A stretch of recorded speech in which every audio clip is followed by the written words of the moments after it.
The full moon forest. On Halloween night, Coulter Forest near a small town in Maine was cloaked in an eerie, mystical atmosphere, bathed in the glow of a bright full moon. Ollie Wells, a 29-year-old avid hiker, and Lena Morris, a 26-year-old wildlife photographer, were eager to capture the perfect full moon photos. As they prepared to enter the forest, they encountered Clark Jenkins, a 35-year-old park ranger, who warned them about strange animal sightings. Dismissing his caution as an overreaction, Ollie and Lena ventured deeper into the forest, driven by their thirst for adventure and the perfect shot. As night enveloped Coulter Forest, Ollie and Lena's excitement turned to unease. Eerie howls echoed through the trees, and unsettling noises seemed to come from every direction. Each rustle of leaves and snap of twigs heightened their anxiety. The forest, once a place of adventure, now felt menacing and alive with unseen dangers. Their unease deepened when they found strange claw marks gouged into the tree trunks, far too large for any known animal in the area. The forest floor was littered with odd, deep tracks, and the occasional glimpse of a shadow moving swiftly between the trees. Curiosity gave way to creeping fear as they realized these signs pointed to something sinister lurking nearby. The feeling of being watched grew stronger. Ollie and Lena exchanged nervous glances, their breaths quickening as the presence stalking them became undeniable. Every step they took seemed to be mirrored by soft, padded footsteps, closing in on them.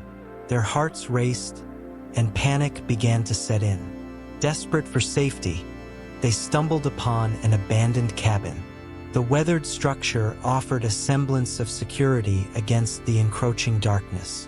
They hurried inside, slamming the door shut behind them. The interior was musty and cold, but it felt like a sanctuary compared to the oppressive forest outside. They hoped the cabin would be a refuge, unaware that the true terror was yet to come. Inside the cabin, the air was thick with the smell of decay. Ollie and Lena's flashlights swept over the dark interior, revealing shredded clothes and scattered human bones. The gruesome evidence painted a chilling picture of the horrors that had transpired within these walls. Their initial relief at finding shelter was replaced by a gut-wrenching terror. Suddenly, a familiar voice broke the silence. Clark Jenkins, the park ranger who had warned them earlier, stood in the doorway. But there was something different about him now. His eyes gleamed with an unnatural light, and his expression twisted into a sinister smile. "I told you to stay out," he growled, his voice deepening. Before their horrified eyes, Clark began to transform. His body contorted and expanded, muscles bulging and skin stretching. Fur sprouted from his flesh, and his face elongated into a lupin snout. The sound of bones snapping and reshaping filled the room, mixing with Clark's guttural growls. He was a werewolf, and there was no hiding his true nature now. Ollie and Lena knew they had no chance against the beast Clark had become. Their only option was to flee. Heart pounding, they bolted from the cabin, sprinting into the dark forest. The howls behind them grew louder, more frenzied, as Clark gave chase. Branches whipped at their faces and roots threatened to trip them as they ran, terror propelling them forward. The sound of heavy, relentless footsteps closed in, and the forest seemed to conspire against them, making their escape even more difficult. Every second counted as they fought to stay ahead of the monstrous predator that once was a man. Ollie and Lena stumbled through the underbrush, their bodies and minds pushed to the brink of exhaustion. They finally saw the edge of the forest, the safety of the open fields just beyond their reach.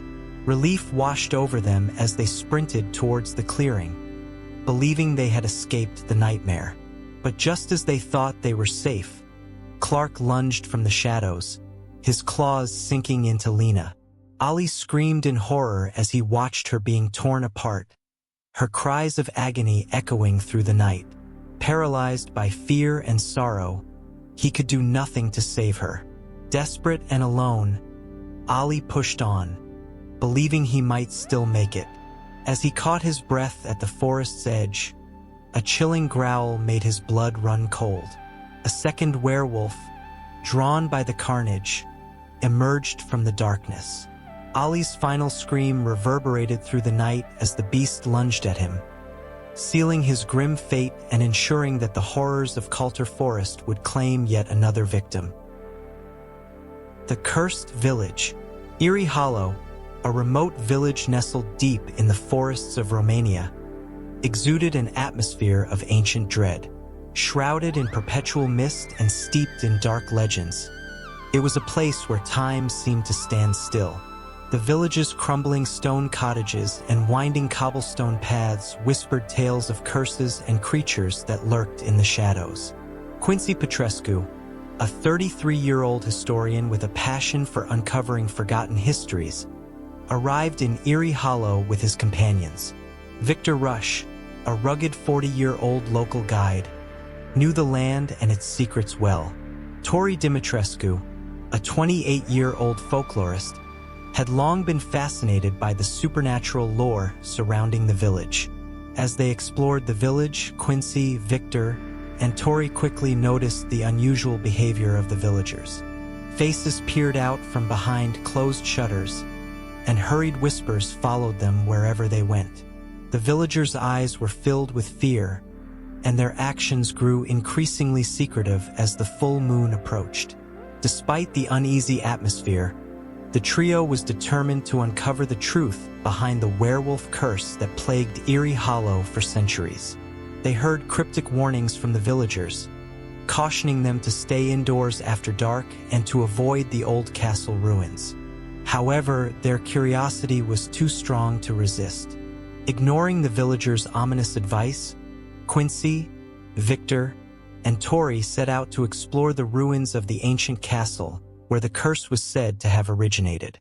As they made their way through the misty forest towards the castle, an eerie silence enveloped them, and the sense of foreboding grew stronger with each step. Unbeknownst to them, the darkness they sought to unravel was far more dangerous than they could have ever imagined. Quincy, Victor, and Tori approached the crumbling ruins of the old castle with a mix of excitement and trepidation. The castle, once a grand fortress, now stood as a silent sentinel of forgotten horrors, its stone walls covered in ivy and its turrets broken and jagged against the gray sky. Inside, the air was thick with dust and the scent of decay. As they ventured deeper, the trio found evidence of ancient rituals, circles of blackened stones, remnants of burnt offerings, and symbols etched into the walls. Tori's keen eyes spotted ancient runes that spoke of curses and dark magic, confirming the castle's connection to the werewolf legends. The further they explored, the more unsettling their discoveries became.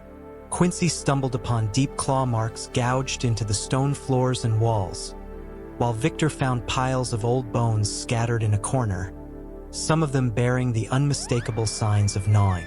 The remnants of past sacrifices were everywhere, each clue deepening the eerie atmosphere and their growing sense of dread. As night began to fall, an oppressive silence settled over the castle. The trio's flashlights flickered, casting long, shifting shadows that seemed to move of their own accord. Suddenly, low growls echoed through the corridors, and pairs of glowing eyes appeared in the darkness, watching them with predatory intent. Panic set in as they realized they were not alone. Their growing unease turned to outright fear. The clues they had uncovered pointed to something far more sinister than they had anticipated. The villagers' fearful behavior now made sense. They were hiding something dreadful, something connected to the curse that had haunted Eerie Hollow for centuries. The trio's earlier determination began to waver as they comprehended the full scope of the danger they were in. The shadows seemed to close in around them, and the howls grew louder, signaling that the cursed inhabitants of the village were drawing near. As the moon climbed higher in the sky, its pale light streaming through the broken windows of the castle, Quincy, Victor, and Tori realized they were not alone. The growls and glowing eyes that had been stalking them belonged to the villagers, now revealed to be werewolves. Their human facades had melted away, replaced by fur, fangs, and glowing eyes. The werewolves began to close in, trapping the trio within the castle grounds. The heavy iron gate, their only exit, slammed shut with a resonant clang. Quincy, Victor, and Tori's fear intensified as they understood the full extent of their peril. Desperately, they searched for another way out, but the castle's labyrinthine passages and blocked corridors offered no escape. The werewolf snarls echoed off the stone walls, growing louder and more menacing with each passing moment. The castle, which had once seemed a place of historical intrigue, now felt like a death trap. Tori suggested barricading themselves in one of the rooms, but Victor quickly dismissed the idea. "We'd only be cornered," he warned, his eyes darting around for any sign of an escape route. Quincy, his heart pounding, tried to recall the layout of the castle from their exploration, hoping to find a hidden exit or a safe place to hide. The tension mounted as the howls grew closer, and the werewolf's claws scraped against the stone, signaling their relentless approach. The trio's breaths came in short, panicked gasps as they ran from room to room, their flashlights flickering wildly. Each shadow seemed to harbor a lurking predator, ready to pounce. Their frantic search seemed futile. The werewolves had them surrounded, their escape routes cut off. The realization set in that they were trapped, with nowhere to run and the full moon high above, casting an eerie glow on the nightmare unfolding around them. In their frantic search for an escape, Quincy and Victor stumbled upon a crumbling section of the castle wall. The stones, loosened by centuries of neglect, created a small gap just wide enough for them to squeeze through. With the howls and snarls of the werewolves closing in, they hurriedly forced their way through the narrow opening, tumbling out into the cold night air of the village. Breathing heavily, they ran through the village streets, but their relief was short-lived. They soon noticed a figure emerging from the shadows, moving with a predatory grace. To their horror, they recognized Tori. She had been transformed into a werewolf, her eyes glowing with a feral intensity. Her humanity was gone, replaced by the hunger of the hunt. "Tori, no!" Quincy shouted, hoping to reach the friend he once knew. But Tori, driven by the curse, let out a vicious snarl and lunged at them. Quincy and Victor barely managed to dodge her attack, sprinting towards the forest in a desperate bid for survival. The dense woods provided little comfort as they stumbled over roots and dodged low-hanging branches. The forest, which might have offered shelter during the day, now seemed an impenetrable maze under the moonlit sky. The relentless sounds of pursuit, the snapping of twigs, the rustling of leaves, and Tori's haunting growls, drove them deeper into the darkness. Their flight was hopeless, the forest offering no refuge from the nightmare that chased them. Every step was a struggle, their lungs burning and legs weakening. Quincy and Victor knew that stopping meant certain death, but the howls echoing through the trees made it clear that their chances of survival were slim. As they plunged further into the woods, their hope dwindled, the reality of their dire situation sinking in. They were hunted, not just by Tori, but by the entire pack of cursed villagers, their fates sealed under the light of the full moon. As Quincy and Victor stumbled deeper into the forest, they realized with growing dread that they were completely surrounded. The pack of werewolves closed in from all sides, their glowing eyes piercing the darkness. The howls grew louder and more frenzied, echoing through the night and sending chills down their spines. With nowhere left to run, Quincy and Victor made a desperate final stand. They picked up fallen branches, wielding them as makeshift weapons, their breaths ragged and hearts pounding. The werewolves circled them, snarling and baring their teeth, ready to pounce. In a blur of fur and fangs, the pack attacked. Quincy and Victor fought valiantly, swinging their branches and trying to fend off the relentless onslaught. But it was futile. The werewolves were too many, too strong, and too determined. Victor was the first to be overpowered. Quincy watched in horror as his friend was dragged away, his screams mingling with the triumphant howls of the pack. Quincy, now alone, felt a wave of despair crash over her. The werewolves turned their attention to her, and she braced herself for the inevitable. Sharp claws dug into her back, the pain searing through her body. Her vision blurred, the forest around her fading to black as the werewolves closed in, their growls the last thing she heard.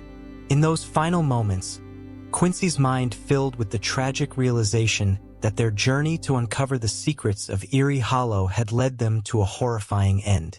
The cursed village had claimed its victims, their fates sealed under the light of the full moon. The moonlit mall, Ridgeway Mall, on the outskirts of Edinburgh, Scotland, was almost deserted on this late night. The mall, usually bustling with activity, was eerily quiet, its vast corridors and empty shops shrouded in an unsettling silence. The few people who remained moved quickly, their footsteps echoing through the cavernous space, adding to the haunting atmosphere. Dark legends surrounded this place, and tonight, the mall felt alive with those ghostly tales. Daisy Mitchell, a 32-year-old paranormal investigator known for her fearless approach, arrived at the mall with her equipment in tow. Beside her was Harley Blair, a 30-year-old journalist eager to uncover the truth behind the mall's dark reputation. Accompanying them was Aidan Graham, a 36-year-old skeptic who often joined Daisy on her investigations, hoping to debunk the supernatural claims. The trio set up their base in an abandoned store, preparing to spend the night documenting any paranormal activities. Daisy's EMF meters and digital recorders were ready, while Harley's camera was poised to capture any unusual phenomena. Aidan, carrying a flashlight and a notebook, remained doubtful but curious.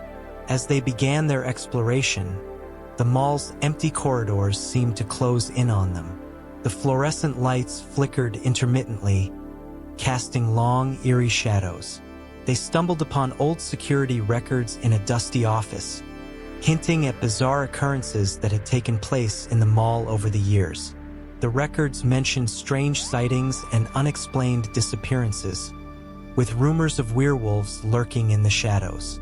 Their investigation equipment started malfunctioning almost immediately. EMF meters spiked erratically, and their digital recorders picked up static and garbled whispers. The unsettling noises and sudden equipment failures heightened their sense of unease. But they pressed on, determined to uncover the truth behind the mall's dark secrets. As Daisy, Harley, and Aidan delved deeper into Ridgeway Mall, the unsettling noises grew more frequent and unnerving. Whispers seemed to float on the stagnant air, just out of comprehension, while phantom footsteps echoed from the deserted corridors. Occasionally, distant howls reverberated through the building, sending chills down their spines. Their investigation led them to a previously unnoticed door behind an old maintenance closet. The door was heavy and creaked ominously as they pushed it open, revealing a hidden security room. The sight that greeted them was nightmarish. Rows of rusted cages lined the walls, their bars stained with dried blood. The room reeked of decay and fear, hinting at the horrific experiments that had taken place there. Harley found a stack of detailed logs and disturbing photographs scattered across a grimy desk.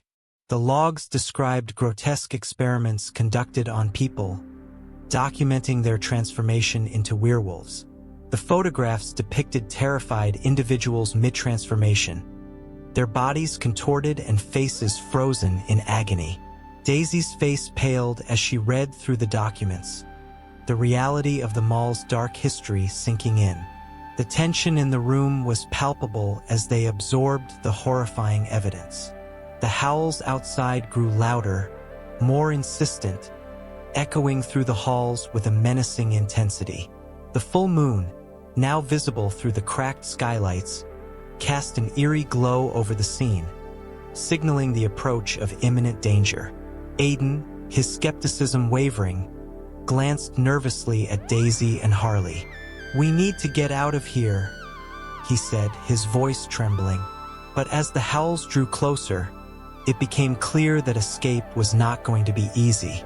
The trio's sense of dread intensified, knowing that the legends were not just stories, and the real nightmare was just beginning. As the howls grew deafeningly close, a horrifying realization struck Daisy, Harley, and Aiden. The werewolf sightings were not mere legends. The former subjects of the gruesome experiments were real, and now, under the full moon's influence, they were hunting the trio. Panic surged through them as they understood the peril they faced. Suddenly, a massive figure burst through the flimsy door to the security room. Aiden, standing closest to the entrance, was the first to be attacked. The werewolf's claws slashed through the air, tearing into Aiden with terrifying speed and power. His screams of agony echoed through the mall, a haunting sound that sent shivers down Daisy and Harley's spines. "We need to barricade the door now," Daisy shouted, adrenaline fueling her actions. She and Harley scrambled to move heavy cabinets, desks, and anything else they could find against the door, their hands shaking with fear. They worked frantically, piling up barriers in a desperate attempt to keep the monsters out. For a moment, it seemed their efforts might hold. But the werewolves, driven by bloodlust and supernatural strength, were relentless. The door buckled and splintered under their assault, the barricade proving to be no match.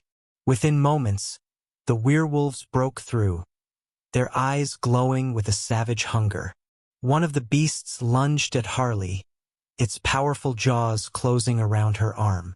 She screamed in terror as it dragged her away, her pleas for help echoing in Daisy's ears. Paralyzed by fear, Daisy could only watch in horror as her friend was pulled into the darkness, her fate sealed by the creatures that once were human. The room fell silent, save for the sounds of Daisy's ragged breathing and the distant howls of the pack. She was alone, trapped in a nightmare she could scarcely comprehend, knowing that the next attack could come at any moment. Daisy sat in the wrecked security room, her body trembling and bleeding from a deep bite wound she hadn't noticed in the chaos. Panic set in as she realized the severity of her injury. The wound throbbed with an unnatural heat, and she felt a strange sensation spreading through her veins. Alone in the darkness, Daisy understood the horrifying truth. She had been bitten and was now beginning to transform. As the change took hold, Daisy's mind raced with dread and guilt. Her thoughts turned to Harley and Aiden, both lost to the mall's monstrous inhabitants. She imagined the inevitable carnage she would cause once fully transformed into a werewolf, unable to control the beast within. The realization that she would become part of the nightmare they had sought to expose filled her with despair. Her body convulsed as the transformation accelerated. Bones cracked and reshaped, first sprouted from her skin, and her senses sharpened unnaturally. Each moment brought a new wave of pain and fear, but the most terrifying part was the gradual loss of her humanity. Daisy's consciousness began to fade, her thoughts growing increasingly primal.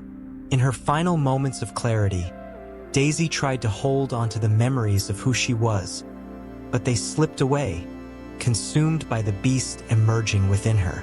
Her last coherent thought was a desperate hope that no one else would fall victim to the horrors of Ridgeway Mall. As her humanity vanished entirely, Daisy's eyes glowed with the feral intensity of a predator. The transformation complete, she let out a guttural howl that echoed through the mall, marking the end of her investigation and the beginning of a new horror for anyone who dared to enter the cursed halls of Ridgeway Mall in the future.